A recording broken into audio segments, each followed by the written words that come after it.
there's a lot of things that happen within our hives that are directly related to our own management. When certain situations happen, we don't know what's going on, yet we should. And we start pointing fingers and blaming other things when it could just be as simple as old syrup.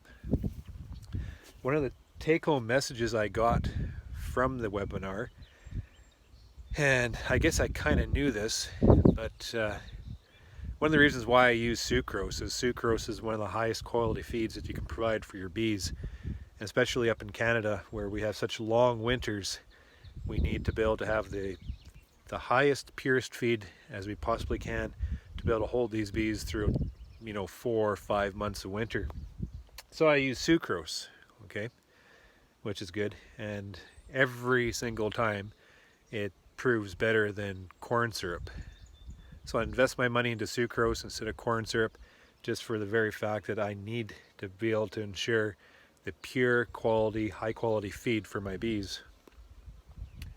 So this spring I bought a tanker of syrup, just like I typically do. This spring has been kind of on its head. So nothing's worked as planned and things have just kind of stumbled along and we got through it. But I didn't use as much feed through the beginning part of spring because the hives were smaller and it was cold and they weren't actively growing, so they weren't consuming. And then we got into spring flows, which was late, and we just had a tremendous flow which filled the hives up with the natural honey and nectar. It's just beautiful. That's what I want.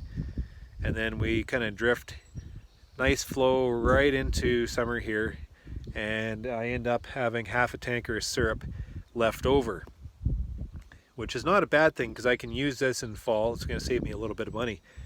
But according to the presentation last night, and I'm going to try to get that recording and provide it to everybody here just so everybody can view it. But according to the presentation, the longer that I let this syrup sit over summer, the more it's going to degrade, and it possibly could provide some wintering issues for me this next winter. Just the simple act of feeding old syrup. And he was talking about 6-month-old syrup, so this won't be 6 months by the time I feed it. It'll be like 3 or 4 months by the time I get it into the hives. But the point is, the longer the syrup sits, the more it's going to degrade, and the higher risk I, influence onto my hives through this winter. One of the reasons why I use sucrose is because I knew that about high fructose corn syrup. The longer you leave it, the more degradation we're going to have of that syrup. But I didn't think sucrose was fit the same category, but apparently it does, obviously, by all the work they had done, study and such. So what to do about that? There's 2 things that we can do with old syrup, but I'm not going to throw it away. This stuff is very valuable and it's still really useful. I'm not going to use it now because we're going into the honey flow and I don't want to contaminate any, I'm very, very careful when I feed my hives in the spring that I don't provide the situation where there's opportunity where the syrup gets up into honey supers. I'm very careful. I feed hand to mouth. I don't feed to store in the spring. I feed to maintain and I feed to develop.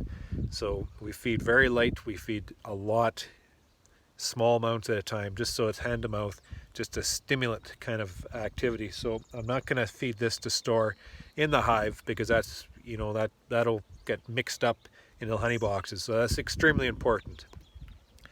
And that's doing our due diligence as a beekeeper to ensure that that syrup doesn't get into our honey supers. So what am I going to do with this syrup? There's a couple things I can do. Through his studies, he has shown that the syrup, if I feed this straight in the fall, it could possibly provide some negative effects to my bees.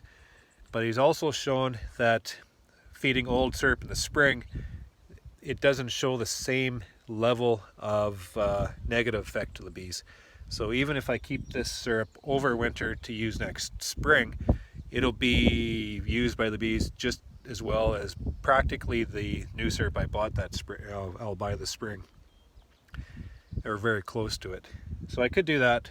That means I got to keep it over. I got to use this tank, and I got to cash flow the situation. But that's one option. The other option I found was very interesting. Was dilution is the solution. I could take this syrup, and he specifically mentioned a ratio of 1:8. So 1 part old syrup to 8 parts new syrup. And by just diluting this syrup through the new syrup, it apparently shows very little negative effect, as if I were just to feed this alone. And that's an interesting aspect I not heard of. So I think so what I'll probably do is I'll get another tanker in this fall to feed my bees.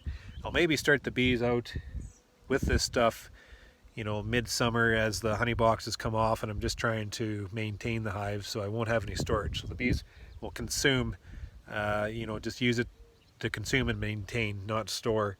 And then once the hives get into the active state of storage, then I'll do fill my tank up as I go out to the yards. 1 part old syrup to 8 parts new syrup, and that will help mitigate my risk of any type of negative effect to my bees because of the old syrup.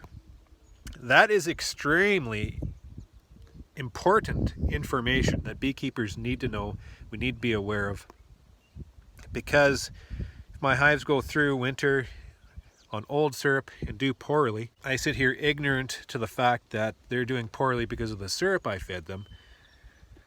I mean, the blame is on me, right? The blame is on my management, where I need to be aware of these kind of things.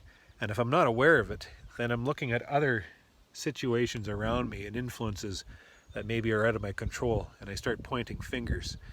So this just reinforces the fact of how important it is for our industry to take this information that has been, you know, there's a ton of information out there that has been done in the beekeeping world. We have to be able to take that information and just provide it to ourselves and remind ourselves and educate ourselves and just keep it in front of us at all times to make sure that we're managing our hives the proper way, and to make sure that we recognize situations that are affecting our business and our management that you know we have total grasp on. And this just kind of totally reinforces my whole narrative